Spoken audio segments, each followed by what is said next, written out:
మీరేదో వెస్ట్ బెంగాల్ మాదిరి ఇక్కడ కూడా అధికారంలో ఏది ఓట్ చోరీ సీట్ చోరా, ఓట్ చోరీ సీట్ చోరీ చేసి తెలంగాణలో కూడా అధికారంలోకి వస్తారా? 20 మంది ఎంపీలను రాత్రికి రాత్రి వెస్ట్ బెంగాల్ ఎన్నికల నుంచి, వెస్ట్ బెంగాల్ ఎన్నికల జరిగిన వారం 10 రోజులకు లోక్సభలో 20 మంది ఎంపీలను అంటే ఒకటి అయితే ఓట్ చోరీ లేకపోతే సీట్ చోరీ. ఈ మోడల్ తోటి మీరు వెస్ట్ బెంగాల్ మాదిరిగా తెలంగాణలకు అధికారం రావాలని చెప్పిపోయిర్రా నిన్న మీరు.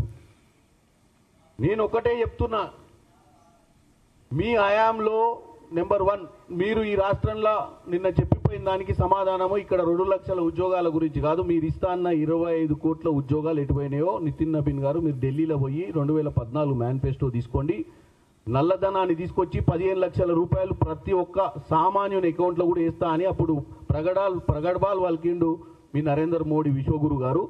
మరి అది కూడా ఒకసారి తేల్చుకోండి, పోయి ఇవన్నీ తెలుసుకున్నాకనే మీరు భారతదేశ పర్యటన పెట్టుకోండి. ఎందుకంటే యూపీఏ ప్రభుత్వంలో 60 రూపాయలు ఉన్నది, ఇవాళ 95 రూపాయలకు పోయింది డాలర్ విలువ. ఇదా ప్రగతి? కాబట్టి నేను మరొకసారి చెప్తున్నా, ఇటాలియన్ మైండ్ సెట్తో ఉన్నారు అని చెప్పిన మీరు తెలంగాణలో చెప్పడం తప్పు. ఎందుకంటే తెలంగాణ ఇచ్చిందే సోనియా గాంధీ. ఈ భారతదేశ ప్రజలు ఏం ఆలోచిస్తున్నారు, ఇక్కడ భారతదేశ ప్రజలకు ఏం కావాలి, భారతదేశ ప్రజలు కష్టాలు తీరాలంటే ఏం చేస్తే కష్టాలు తీరుతాయో తెలిసినటువంటి మైండ్ సెట్ మా కాంగ్రెస్ నాయకులది, అది రాహుల్ గాంధీ గారిది, సోనియా గాంధీ గారిది. మీరు వచ్చి అధికారం ఛాన్సే లేదని చెప్తున్నారు ఈ మైండ్ సెట్ ఉన్న వాళ్ళకు. ఇక్కడ వచ్చింది అధికారం వాళ్ళ వల్లనే, వాళ్ళ మీద నమ్మకంతో తెలంగాణ ఇచ్చి 10 సంవత్సరాలు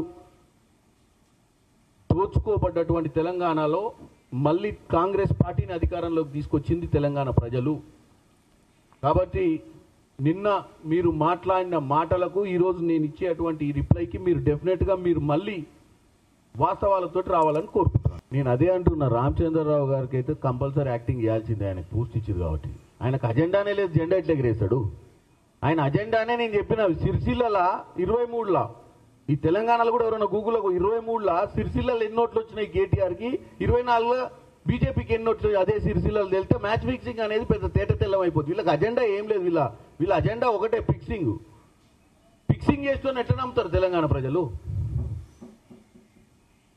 నువ్వు ఏదన్నా నిజంగానే వీళ్ళకి చిత్తశుద్ధి ఉంటే కిషన్ రెడ్డి గారికి, బండి సంజయ్ గారికి, ధర్మపురి అరవింద్ అప్పుడప్పుడు వచ్చి బౌన్సర్లు వేస్తుంటాడు, వీళ్ళందరికీ చిత్తశుద్ధి ఉంటే ఈ పౌరుషం మొత్తం ఆ 10 ఏళ్లలో చూపించేది ఉండే కదా. 2014 నుంచి 23 దాకా దోసుకొని పోతుంటే ఎందుకు మరి ప్రేక్షక పాత్ర వహించారు? వీళ్ళ కళ్ళ ముందే కదా కార్పొరేషన్లు పెట్టి ఇష్టానుసారంగా లోన్లు తెచ్చింది. ఎఫ్ఆర్బిఎం పరిధిలో కాకుండా అవుట్ సైడ్ పోయి కార్పొరేషన్లు పెట్టి 10.5 11% ఇంట్రెస్ట్ తెచ్చి రాష్ట్రాన్ని దోసుకుంది ఎవరయ్యాంలా? ఇప్పుడు 4% మితికి ట్రై చేస్తున్నాం మేము. మళ్ళీ లోన్స్ ని రీస్ట్రక్చరింగ్ చేసుకొని ఎట్టి పరిస్థితుల్లో నెలకు జరుగుతున్నటువంటి కిస్తీలు కట్టలేకపోతున్నాం అన్న ఉద్దేశంతో కదా ఈ రాష్ట్రాన్ని మళ్ళీ గాడిలో పెట్టే ప్రయత్నం చేస్తుంది. కాబట్టి వాళ్ళకి అజెండా లేదు, ఏం లేదు, టైంపాస్ చేయాలి. ఈ విషయం పాపం ఆ నితిన్ నబీన్కి ఏం తెలుసు? ఆయనదేమో బీహార్ మైండ్ సెట్. ఆ బీహార్ మైండ్ సెట్ వచ్చి ఈ సౌత్ ఇండియాలో ఏం మాట్లాడతారు? నిన్నగాక మన తమిళనాడులో ఏం జరిగిందో చూసింది కదా, కేరళలో ఏం జరిగిందో చూసింది కదా, ఏం మాట్లాడుతున్నా ఆయనకు అర్థం కావట్లేదు. వెస్ట్ బెంగాల్ ఏం జరిగింది? సీట్ చోరీ, ఓట్ చోరీ జరిగింది.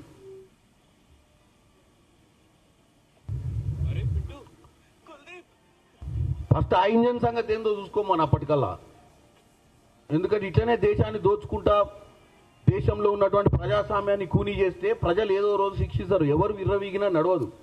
వీళ్ళ 2014, 2019, 2024 మేనిఫెస్టో మీద చర్చ పెట్టమని చెప్పండి బీజేపీ వాళ్ళను.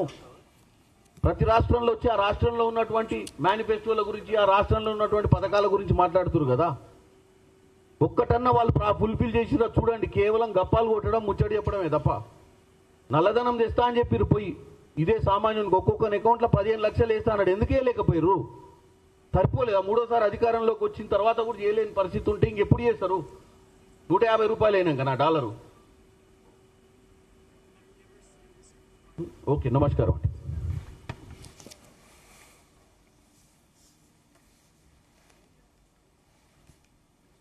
మీ స్కామ్లో నెంబర్ 1 మీరు ఈ రాష్ట్రంలో నిన్న చెప్పిపోయిన దానికి సమాధానము ఇక్కడ 2 లక్షల ఉద్యోగాల గురించి కాదు. మీరు ఇస్తా అన్న 25 కోట్ల ఉద్యోగాలు ఎటుపోయినాయో నితిన్ నబీన్ గారు మీరు ఢిల్లీలో పోయి 2014 మేనిఫెస్టో తీసుకోండి.